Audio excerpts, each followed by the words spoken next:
Assalamualaikum warahmatullahi wabarakatuh. Apa kabar Bunda cantik, sehat dan bahagia selalu dan senantiasa dilimpahkan rezeki yang berlipat ganda.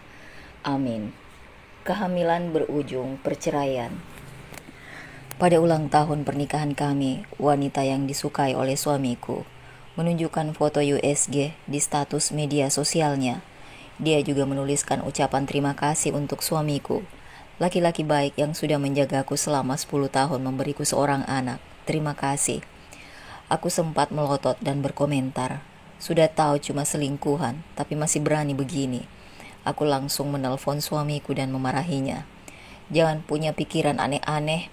Aku cuma kasih tabung reaksi buat memenuhi keinginannya menjadi ibu tunggal. Oh ya, Erika saja sudah hamil. Kamu yang sudah melakukannya hingga 3 kali masih saja belum hamil. Dasar gak berguna. 3 hari yang lalu, dia bilang padaku kalau dia harus pergi ke luar negeri untuk urusan bisnis. Tidak menjawab telepon atau membalas pesanku. Aku pikir dia sibuk, tetapi tidak disangka dia malah menemani orang lain untuk melakukan pemeriksaan kehamilan. Setengah jam kemudian, Erika memamerkan hidangan mewah di atas meja makan. Aku bosan sama makan makanan barat, jadi Rega memasak semua makanan kesukaanku. Aku melihat slip kehamilan yang ada di tanganku. Seketika, kegembiraan yang memenuhi hatiku langsung membeku menjadi es. Aku jatuh cinta kepadanya selama 8 tahun, berkomitmen dengannya selama 6 tahun. Dalam ikatan pernikahan, kali ini aku akan melepaskan semuanya. Setelah menutup telepon, aku mengambil foto hidangan yang sudah tersaji di atas meja dan kue ulang tahun untuk perayaan 6 tahun pernikahan kami. Mengirimkannya kepada suamiku. Dia membalas pesanku dengan cepat. Kamu ulang tahun? Aku tidak bisa pulang hari ini, jadi kamu rayakan sendiri dulu. Aku tersenyum sendiri dan membuang kue itu ke tempat sampah. Baik ulang tahunku ataupun ulang tahun pernikahan kami, Rega Dirgantara tidak pernah mengingatnya. Sebaliknya, dia memiliki buku catatan kecil untuk mencatat semua tentang Erika dengan jelas. Dia mencatatnya sejak SMA sampai sekarang. Aku menyimpan kembali daftar pemeriksaan kehamilan di atas meja. Awalnya, aku berencana untuk memberikannya kepada Rega sebagai hadiah saat makan malam nanti. Sekarang, sepertinya sudah tidak perlu. Setelah 6 tahun menikah dan belum dikaruniai anak, aku sudah menjalani 3 kali percobaan bayi tabung, yang semuanya begitu menyakitkan dan berakhir gagal. Aku pikir kali ini pun tidak ada harapan untukku, namun ternyata aku hamil. Namun kebahagiaanku hanya berlangsung beberapa menit saja karena melihat status yang dikirim Erika di media sosialnya. Mungkin dia melakukan bayi tabung dengan benih suamiku pada hari yang sama. Namun akulah yang paling bodoh yang tidak tahu apa-apa. Aku mengambil makanan di meja. Meskipun tidak nafsu makan, aku tetap harus makan demi bayi dalam kandunganku. Namun, begitu mencium bau ikan dan daging, aku langsung merasa mual dan mulai muntah. Saat muntahku hampir selesai, perutku terasa semakin sakit. Tiba-tiba, aku merasakan panas dan basah pada bagian bawah tubuhku. Titik-titik darah merembes keluar melalui celana yang aku kenakan. Aku langsung panik. Jangan bilang aku mengalami tanda-tanda keguguran. Tidak peduli seberapa besar rasa kecewaku kepada Rega. Aku sudah bekerja sangat keras untuk bisa mengandung anak ini. Aku tidak akan membiarkan sesuatu terjadi padanya. Aku buru-buru mengambil ponsel dan ingin segera pergi ke rumah sakit. Namun saat membuka pintu, kakiku terasa lemas karena rasa sakit yang menusuk. Aku bersandar ke dinding dan tubuhku perlahan-lahan merosot ke bawah. Sejak pagi aku memang sudah merasa tidak sehat, tetapi tetap memaksakan diri pergi ke rumah sakit untuk melakukan tes. Ketika pulang, aku pikir Rega akan pulang untuk merayakan hari jadi pernikahan kami. Jadi, aku langsung memesan kue dan menyiapkan makanan untuk makan malam. Mungkin gula darahku terlalu rendah. Aku mengeluarkan ponsel dan bersiap untuk menelpon rumah sakit. Tetapi mataku menjadi hitam dan kepalaku pusing. Aku tidak bisa mengerahkan tenaga barang sedikit pun.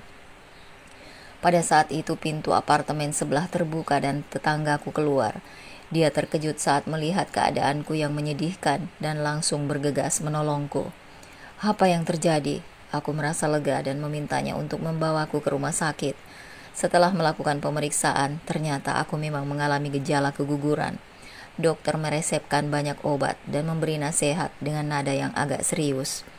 Kalian pasangan muda benar-benar harus lebih hati-hati. Janin ini cukup lemah, jadi kalian jangan terbawa hawa nafsu dan melakukannya secara berlebihan. Menyadari rasa canggung laki-laki yang membawaku ke sini, aku menjelaskan kepada dokter kalau dia bukan suamiku. Suami saya lagi dinas di luar negeri, dok. Dokter mengangguk dan mengatakan beberapa tindakan pencegahan. Kirimkan salinan ini untuk suami ibu. Sudah saatnya suami ibu belajar bagaimana merawat wanita hamil.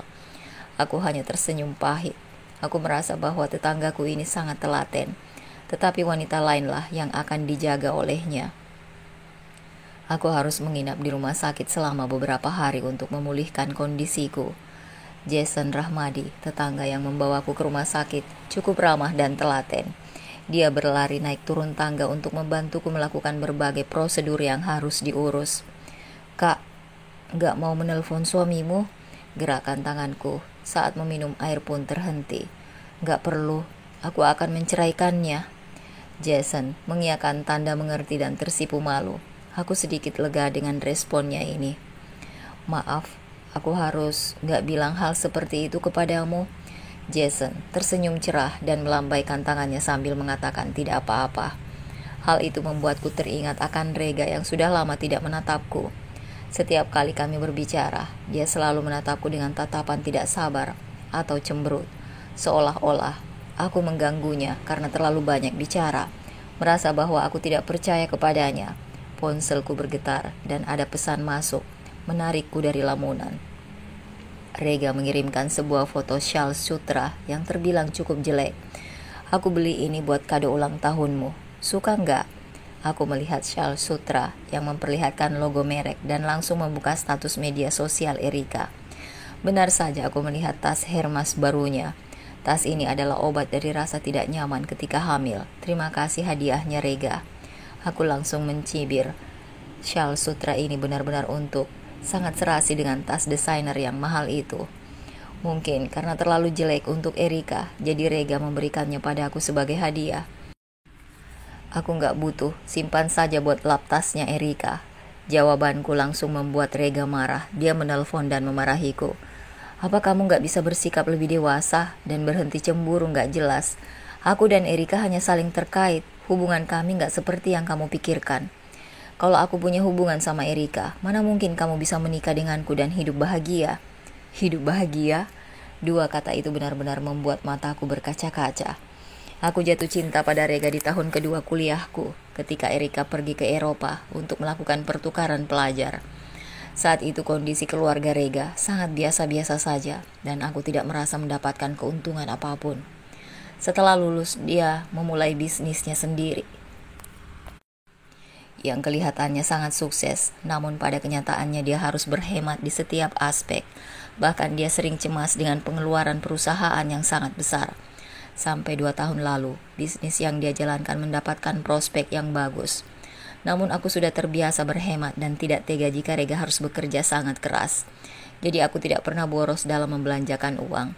Meskipun begitu, aku tetap didesak oleh ibu mertuaku karena kami tidak kunjung memiliki anak. Aku benar-benar tidak tahu hidup bahagia seperti apa yang dia maksud. Kak, makan dulu buburnya, mumpung masih hangat. Barusan Jason sempat keluar untuk mengambil makanan. Setelah masuk, dia menawariku makan. Suara itu terdengar di telepon dan Rega terdiam beberapa detik, benar-benar marah. Siapa yang ada di sebelahmu? Luisa, kamu pikir kamu bisa membuatku kesal dengan menemui laki-laki lain? Suruh bajingan itu keluar sekarang juga dan jangan mengotori rumahku.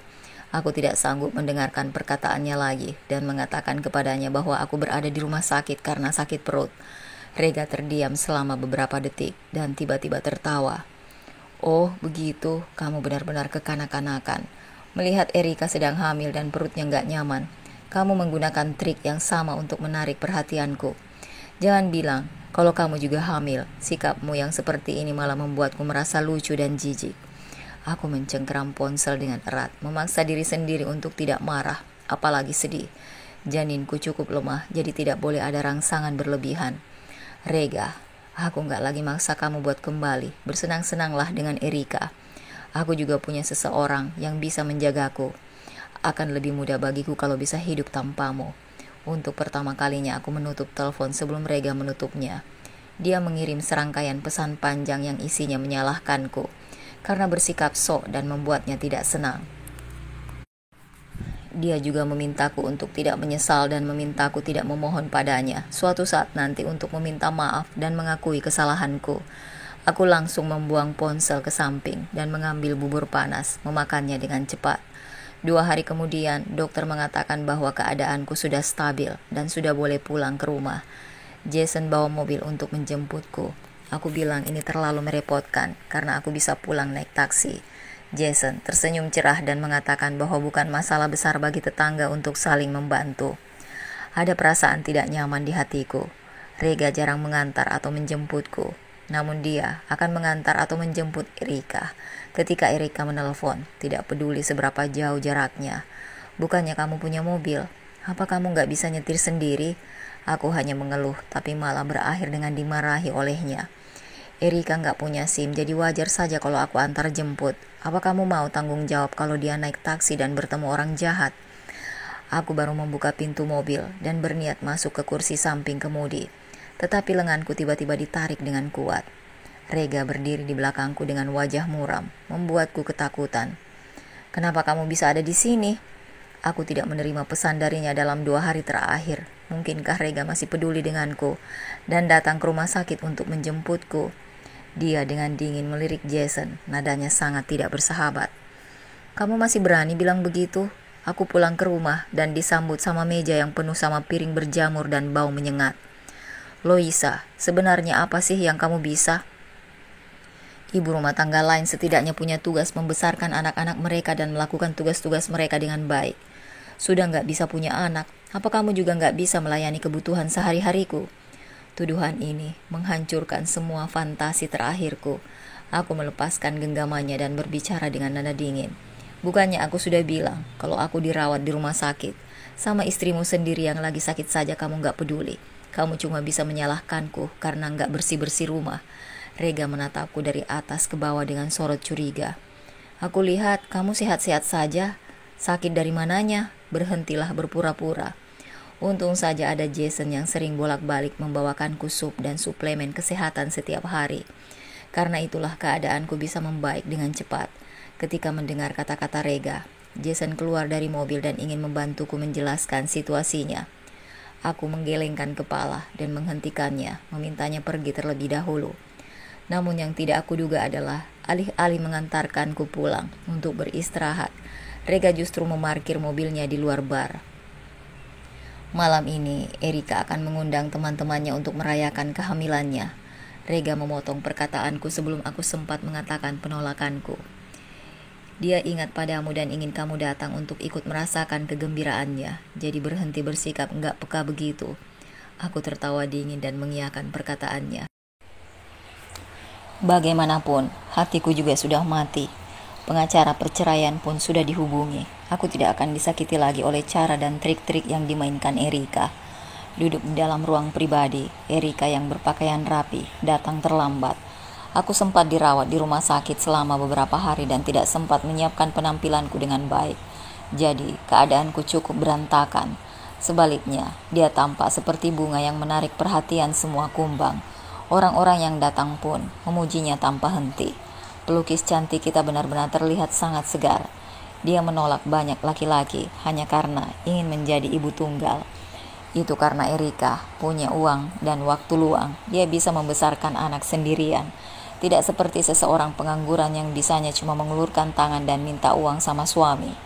Semua tatapan di sekeliling seakan tertuju kepadaku saat mendengar sarkasme itu. Erika tertawa dan memesan beberapa minuman, mengatakan bahwa malam ini dia akan mentraktir kami. Semua orang menyarankan agar kami bermain jujur atau tantangan untuk meningkatkan suasana.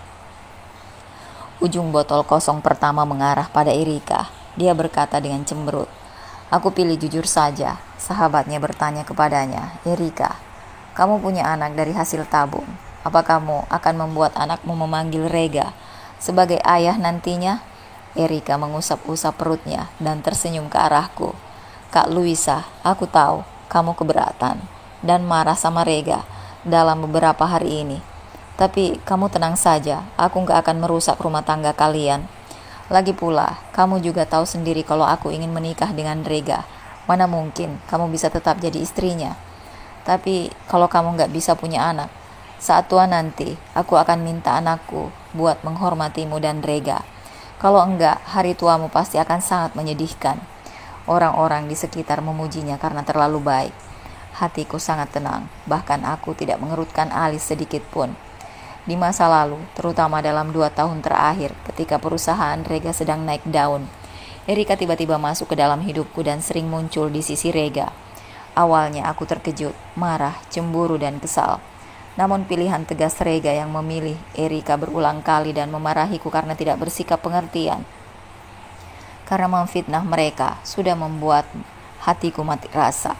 Aku gak keberatan, sebenarnya kalau aku harus bercerai sekarang pun gak masalah buatku. Wajah Rega berubah muram, memintaku mengucapkan kata-kata penuh emosi seperti itu. Aku tersenyum tenang. Lebih baik kamu jangan terlalu percaya diri, merasa kalau kamu sepenting itu di hatiku. Mata Rega berkilat panik, tapi dengan cepat menjadi tenang. Sudah, jangan merajuk begitu. Erika sudah bermurah hati dan begitu memikirkanmu. Beberapa hari ini aku memang gak bisa nemenin kamu, tapi beberapa hari ke depan aku bakal di rumah terus. Apa kamu puas? Sadar suasana jadi tidak nyaman.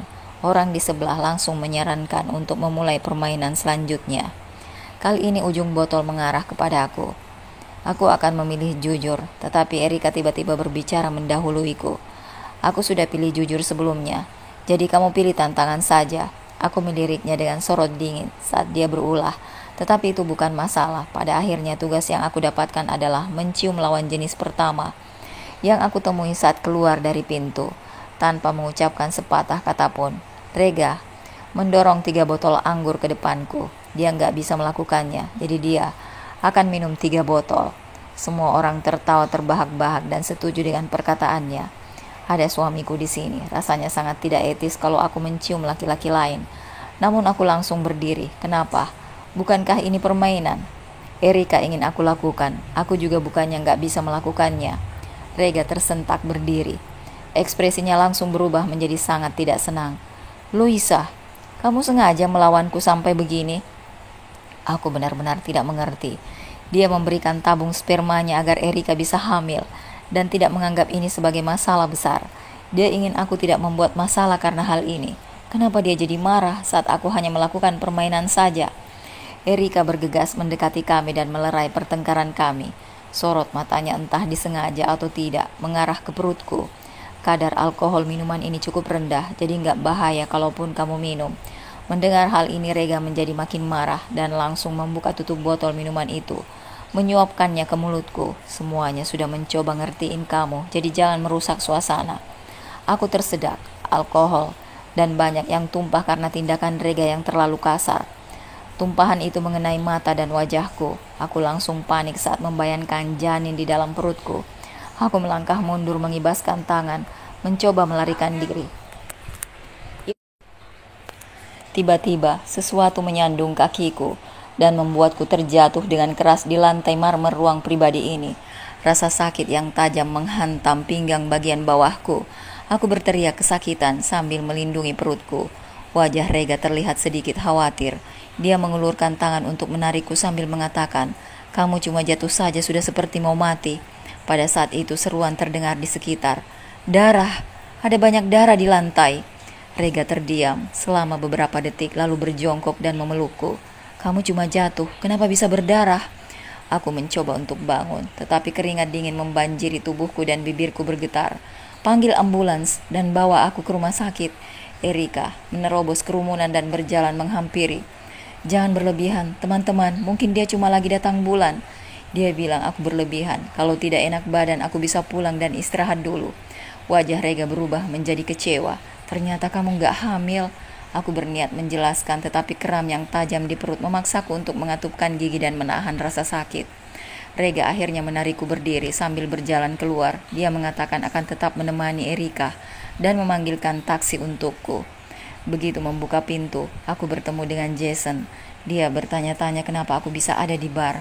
Namun dia melihat banyak darah yang keluar dari sela celanaku dan ekspresinya berubah drastis.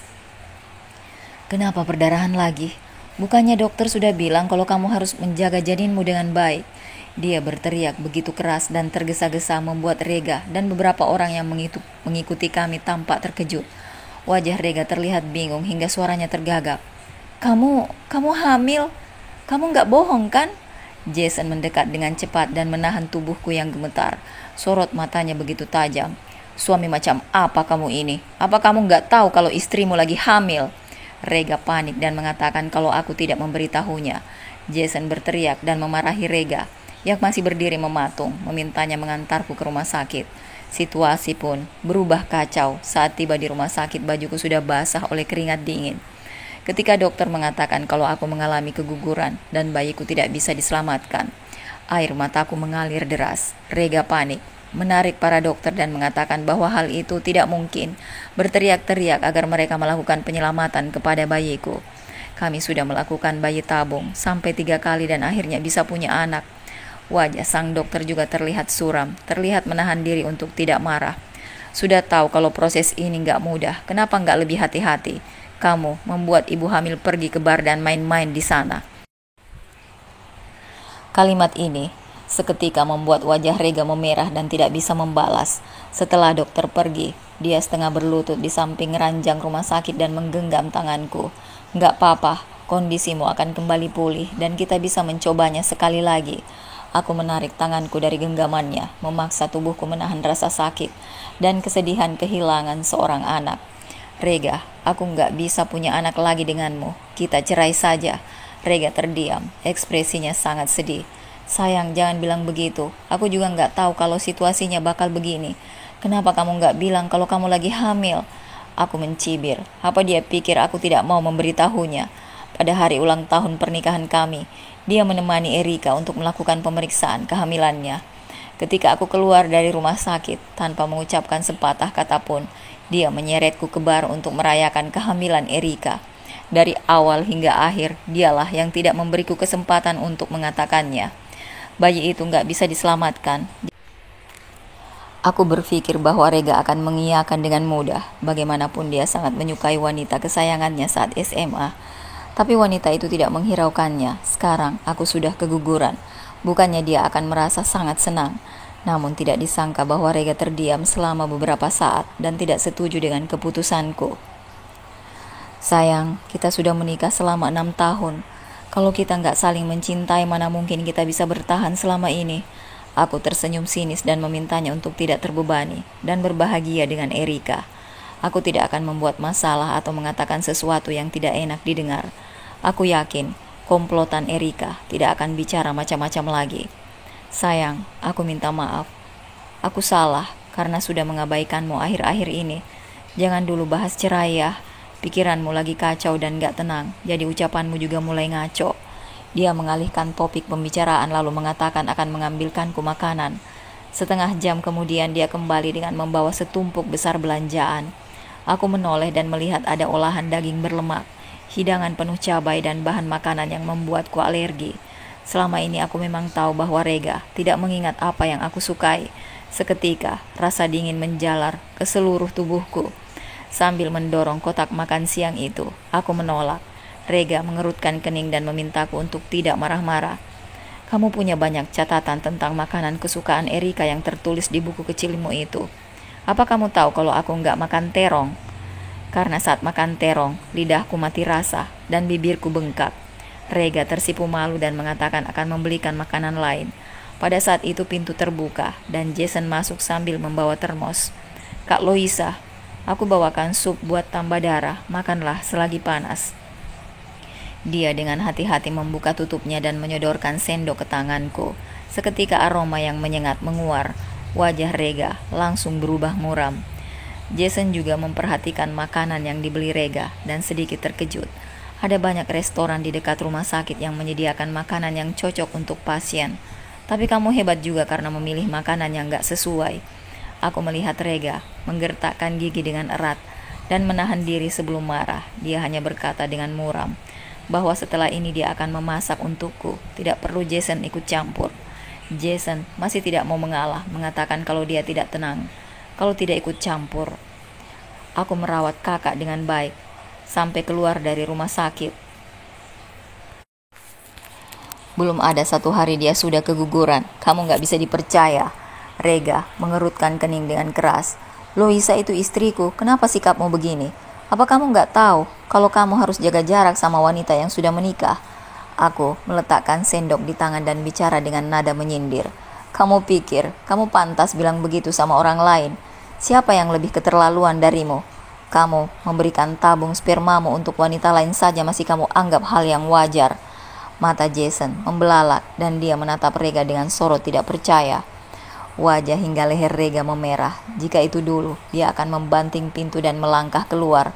Namun hari ini dia menahan diri, duduk di kursi dan menatap Jason tanpa henti. Keesokan harinya dia pulang ke rumah dan memasak makan malam sendiri. Namun kembali ke bangsal, dia melihat Erika juga ada di sana. Rega tampak terkejut dan bertanya, apa yang sedang Erika lakukan di sini? Erika masih menunjukkan sorot lembut dan sikap murah hati. Aku sengaja buatkan makanan yang kamu suka. Saya melihat sekilas ke arah masakannya yang ternyata memang apa yang disukai Rega. Namun kali ini Rega tidak menunjukkan kegembiraan di wajahnya. Sebaliknya, dia agak canggung. Masakan ini terlalu berminyak, gak bisa dimakan Loisa. Makan yang aku bawa saja.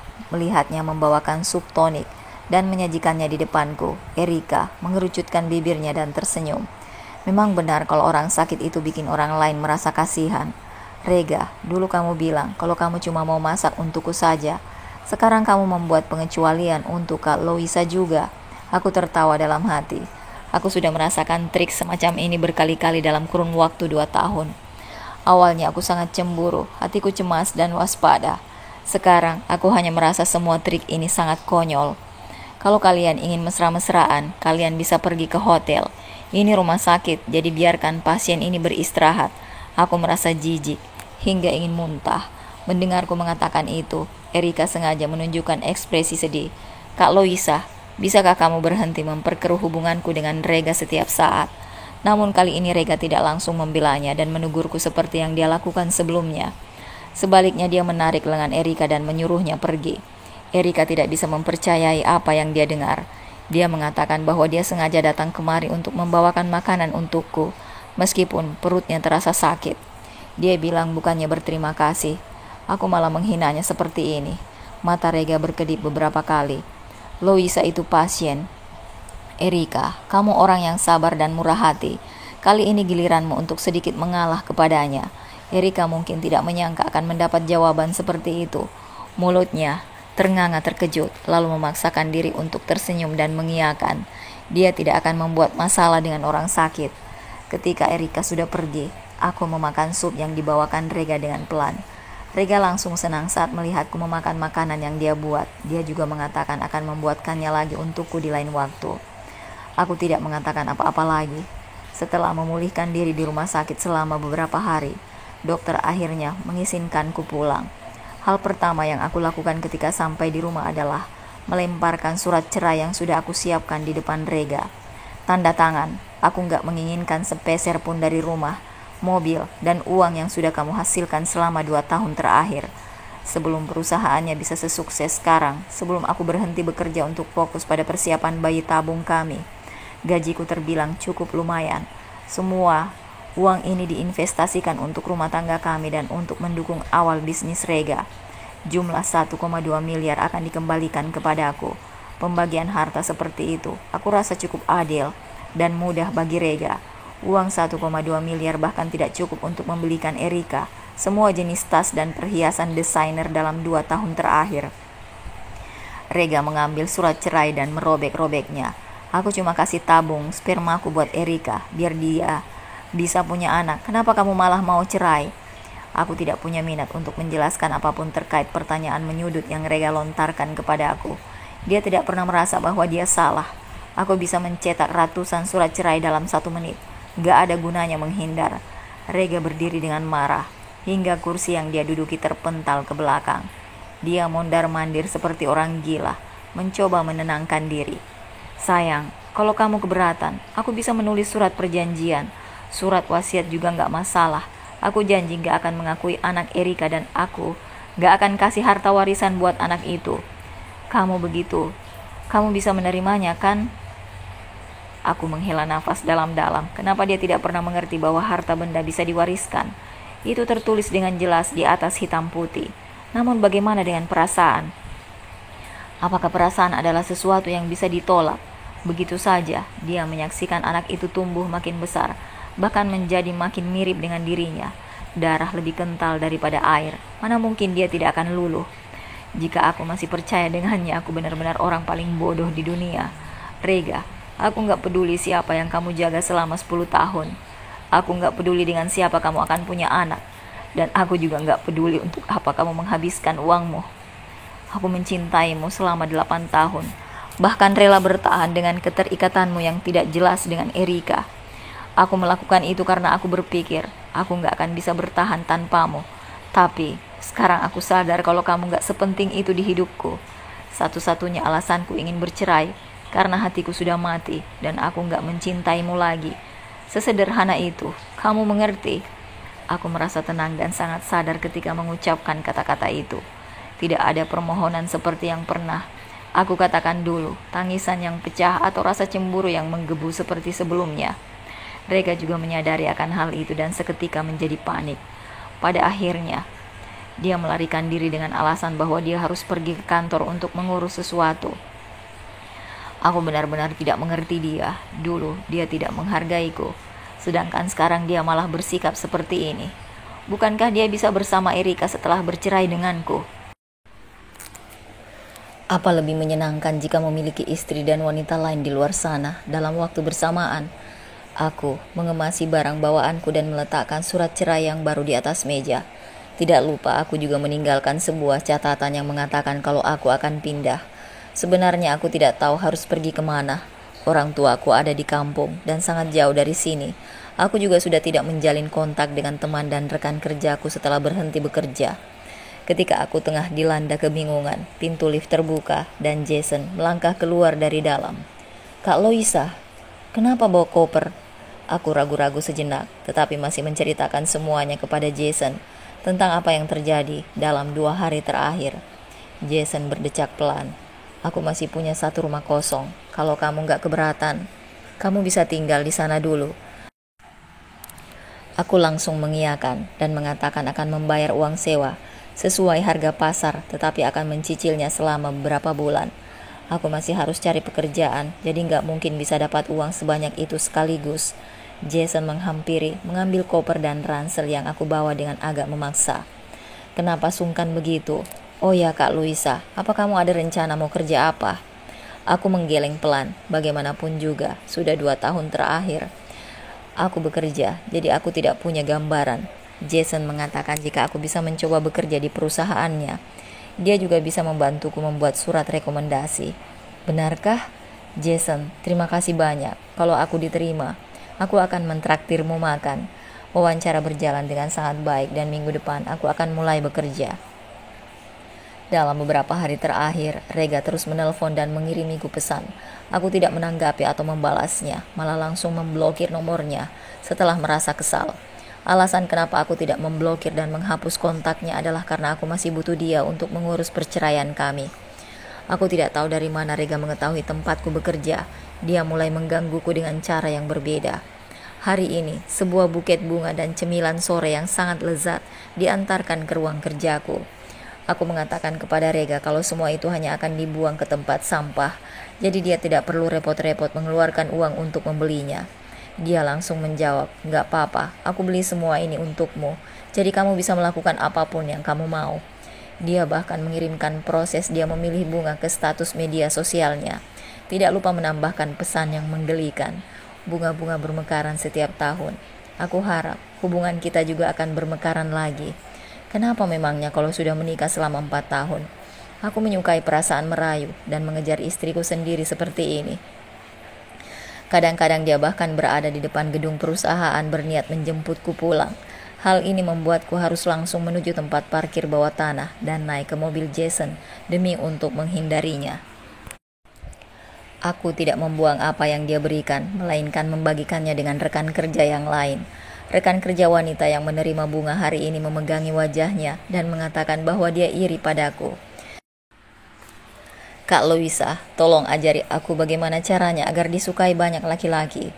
Ada laki-laki tampan menunggu di lantai bawah. Ada putra, presdir juga yang setiap hari mengantarmu pulang kerja. Aku terkejut. Putra presdir? Siapa? Rekan kerjaku, bahkan lebih terkejut. Jason. Bukankah Pak Jason sendiri yang memintamu bergabung dengan perusahaan? Kenapa kamu malah nggak tahu? Aku tidak tahu menau terkait hal ini.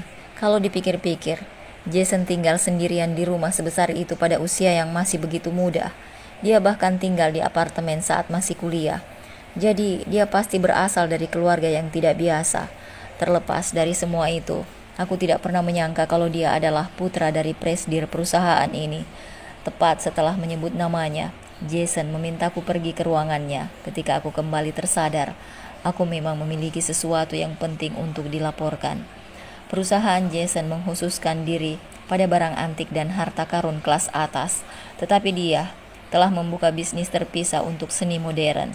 Meskipun karya seni dan perhiasan gelombang baru yang termasuk dalam bisnis baru ini tidak tersedia dalam jumlah besar seperti halnya lini high-end, tetapi bisnis ini telah membuka pasar baru dan berjalan dengan sangat baik. Secara kebetulan, beberapa lukisan Erika ada di sana untuk dilelang. Harganya tidak rendah, berkisar di angka 200 juta. Kebetulan ditemukan ada yang salah dengannya. Lukisannya merupakan hasil dari jiplakan yang digabungkan dengan karya beberapa pelukis kecil. Hal ini tidak terdeteksi oleh penilai sebelumnya, tetapi aku menyadarinya setelah melakukan analisis data. Pak Jason, aku merasa bahwa kalau karya seperti itu sampai ketahuan oleh profesional lain, pasti akan menyebabkan pukulan dan kerugian besar bagi reputasi profesional perusahaan. Lukisannya harus segera diturunkan.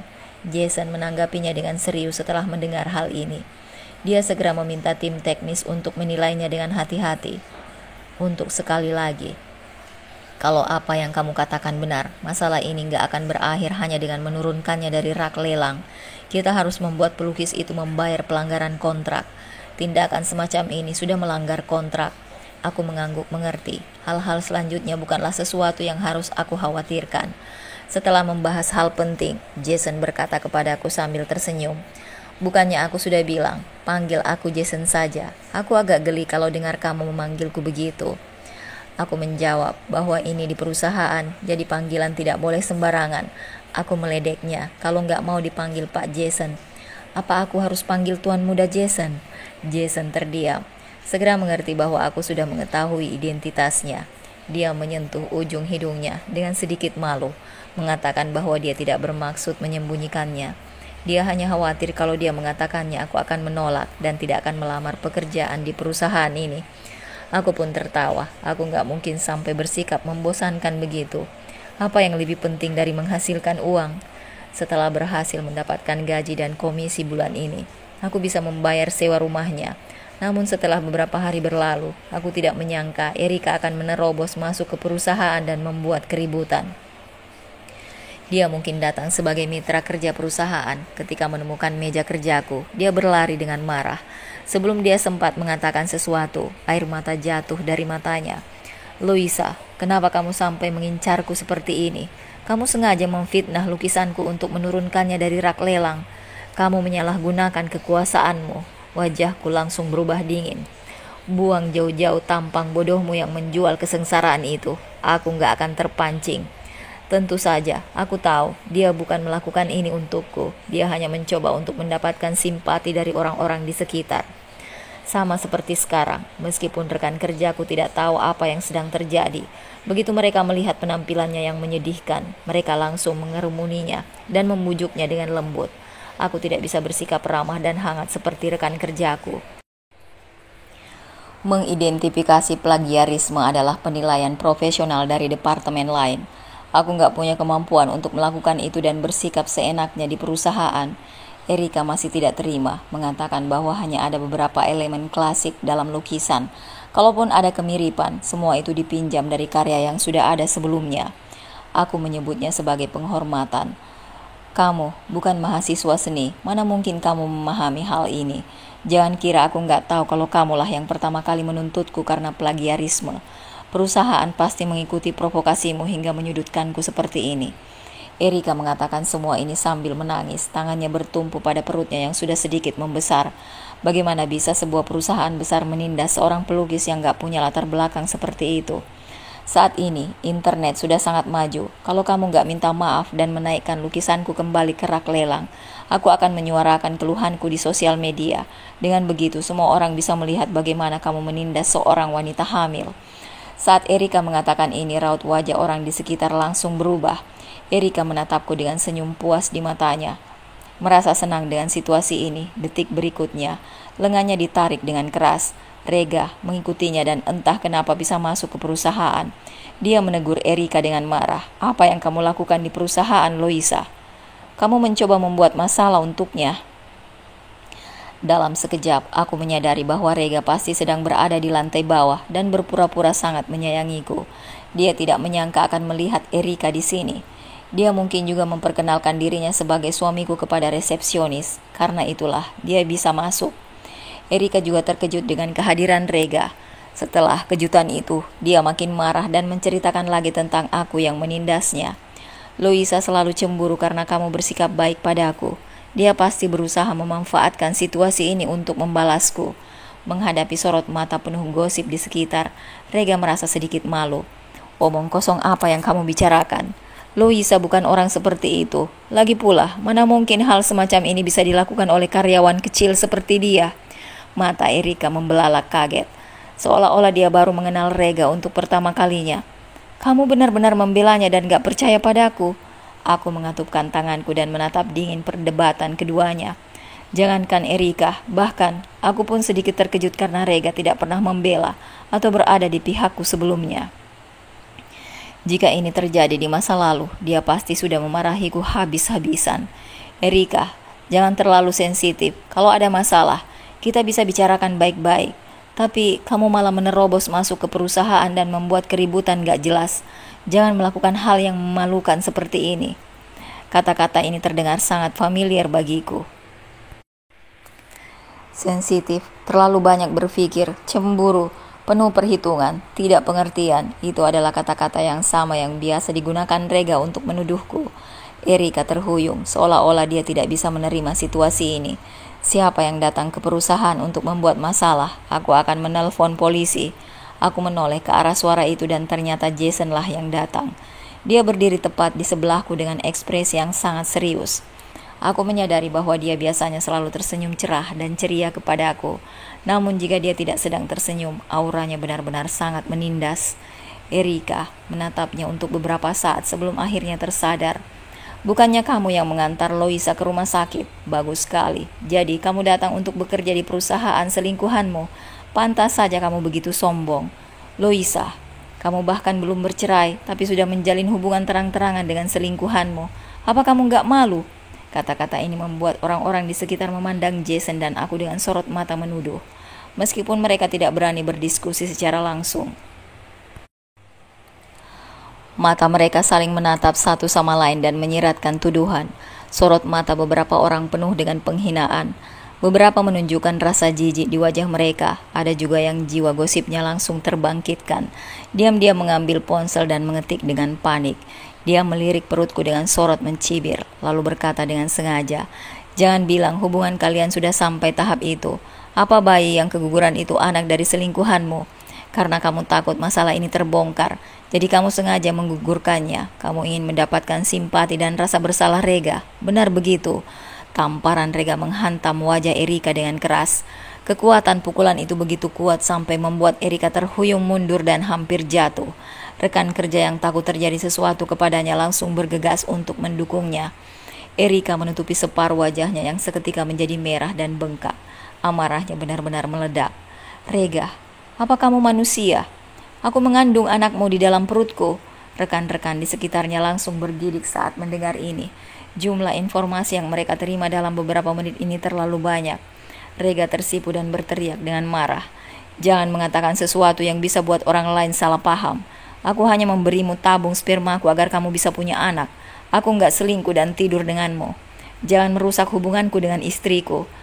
Aku menikmati lelucon itu dengan santai, merasa cukup puas dengan pertengkaran keduanya. Namun aku juga merasa kalau ini terlalu vulgar dan lucu. Bagaimana aku bisa terjerat dengan mereka selama bertahun-tahun? Aku bahkan sampai sedih karena mereka, sungguh bodoh. Rega, kalau kamu punya banyak waktu senggang, lebih baik tanda tangani surat cerainya. Nggak ada gunanya berlarut-larut. Aku juga nggak mau seperti ini dituduh sebagai wanita jahat yang selingkuh dengan laki-laki lain. Jason melangkah maju dan melindungiku. Nona Erika, kalau kamu merasa nggak terima dengan keputusan perusahaan, apakah kamu ingin melakukan gugatan di media sosial atau mencari pengacara untuk menuntut kami? Aku pasti akan menemanimu sampai akhir. Selain itu, siapa yang memberimu izin untuk menaikkan lukisanmu ke rak lelang? Ada kebocoran informasi dari orang dalam yang diberitahukan kepadamu. Aku akan mencari tahu dan pasti akan memecatnya tanpa ragu. Hari itu Rega dan Erika diusir dari kantor oleh satpam yang dipanggil Jason. Beberapa bulan setelahnya, mereka tidak menunjukkan pergerakan apapun. Aku bertanya-tanya kenapa dua orang itu bisa begitu tenang dan tidak mencari masalah denganku. Padahal aku sudah bersiap untuk terjerat perang yang panjang dengan mereka. Aku mendengar bahwa perusahaan Rega tampaknya sedang berada dalam masalah dan dia sangat sibuk. Namun keadaan tidak damai begitu saja. Sesekali, Erika mengirimiku banyak pesan-pesan kasar.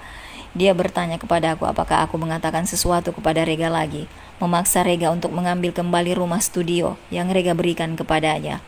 Aku tidak menjawab, langsung mengambil tangkapan layar dan mengirimkannya ke status media sosialku. Studio yang selama ini dibanggakan oleh seniman Erika ternyata dibeli oleh suamiku. Kalau kamu punya waktu untuk menggangguku, kenapa nggak cari cara agar Rega menandatangani surat cerai? Aku dan Erika memiliki beberapa teman yang sama. Dialah yang membuat orang-orang itu menambahkan kontakku karena ingin bekerja sama dalam membuatku kesal. Sekarang, aku mengunggah ini agar orang-orang yang selama ini membantunya bisa melihatnya. Giliran mereka untuk merasa marah dan kesal. Setelah mengunggah status, aku langsung menyimpan ponselku dan keluar dari kantor. Hari ini adalah ulang tahunku. Jason sudah memesan restoran dan mengatakan bahwa dia akan merayakannya bersamaku. Aku baru saja keluar dari gedung perusahaan dan melihat Rega yang sudah lama tidak aku temui. Berat badannya turun drastis. Ada 2 tanda hitam di bawah matanya. Entah sudah berapa lama dia tidak tidur dengan baik. Bahkan ketika aku bersikap dingin dan berpura-pura tidak melihatnya pun dia tetap tersenyum. Louisa, hari ini hari ulang tahunmu. Aku membelikanmu hadiah. Ayo kita makan malam bersama ya. Aku mengangkat alis menatap Erika dan ibu mertuaku yang turun dari taksi dengan agresif di sebelah sana. Entah kenapa aku ingin tertawa. Sepertinya mereka nggak mau kamu makan malam denganku. Wajah Rega berkerut dan berubah muram. Bahkan kerutan di antara alisnya terlihat sangat jelas. Nada bicaranya tidak sabar, terkesan lelah. Erika, apa kamu nggak bisa berhenti barang satu hari saja? Kenapa kamu membawa ibuku ke sini? Perut Erika sudah sangat besar. Kalau dihitung pasti usia kandungannya sudah memasuki usia 8 bulan. Dia tidak marah atau kesal tetapi bersembunyi di belakang ibu mertuaku, menangis dalam diam. Ibu mertuaku datang dan memarahi Rega tanpa ampun. Dia bahkan mencoba memukulku. Namun untung saja Rega menghentikannya. Kalau Erika nggak menemui ibu nggak akan tahu kalau cucu ibu akan lahir.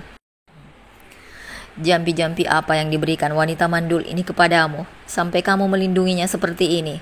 Teriakannya cukup keras. Terlihat jelas kalau dia sangat tidak menyukaiku dan ingin agar putranya membuangku secepat mungkin. Aku mencibir dan tertawa melihat ibu mertuaku dibantah oleh putranya sendiri. Entah kenapa hatiku sangat santai.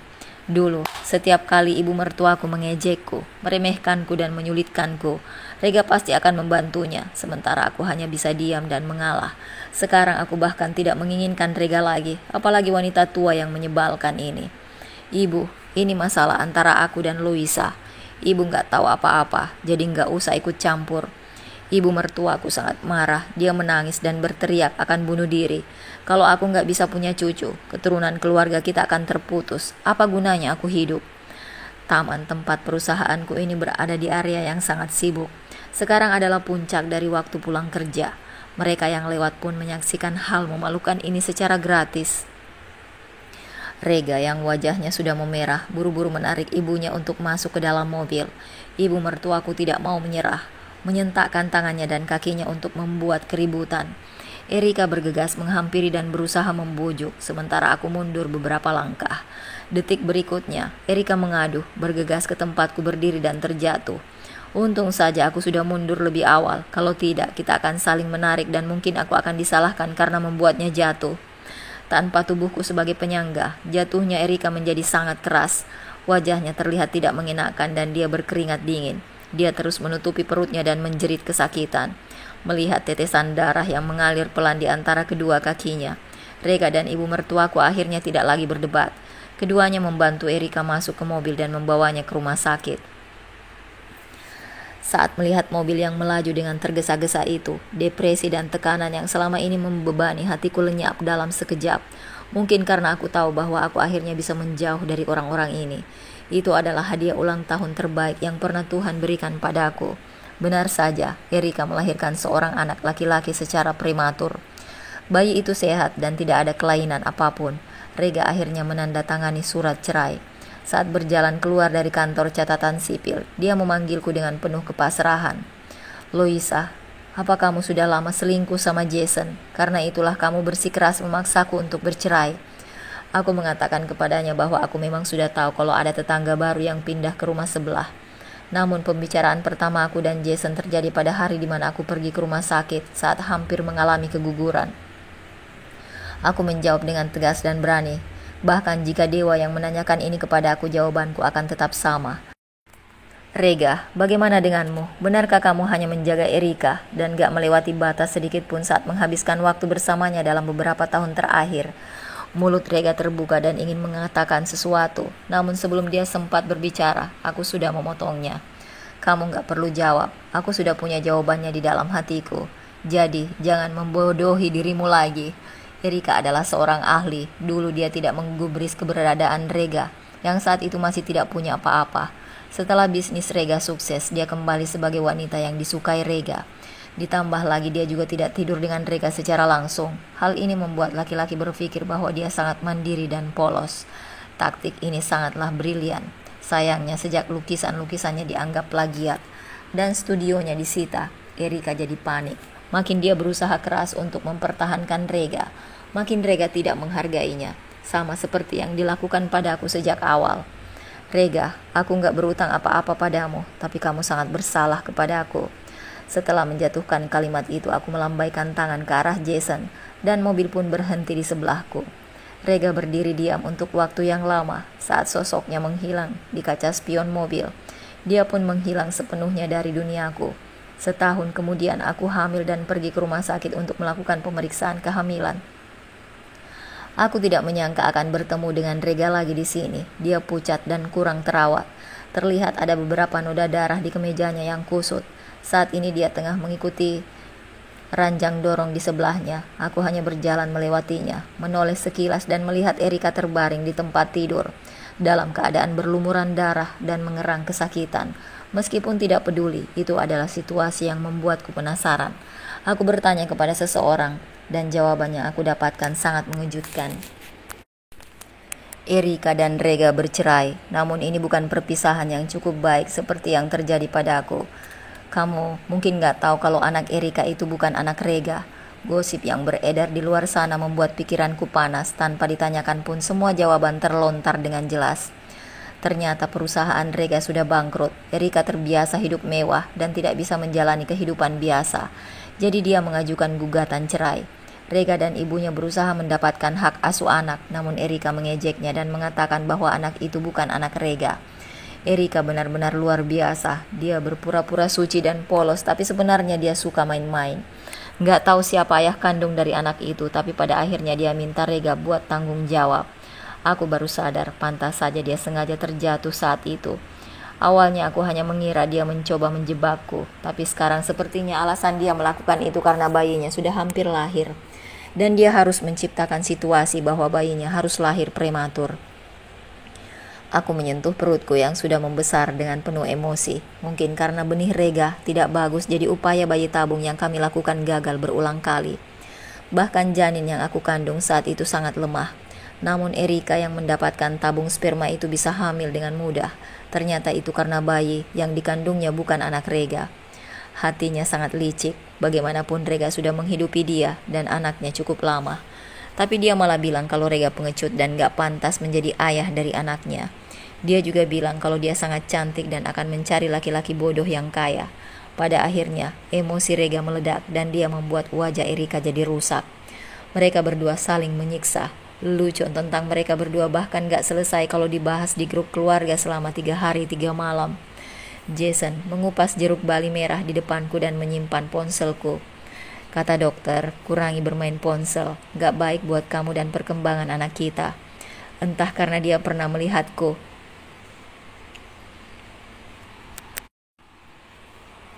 mengalami 2 kali keguguran atau karena apa. Sekarang dia sangat peduli dengan semua yang dilakukan. Dia benar-benar sangat memanjakanku. Aku juga tidak membantah, membuka mulut dan memakan buah yang dia suapkan kepadaku. Angin sejuk awal musim berhembus dari balkon. Semuanya terasa sangat menyenangkan.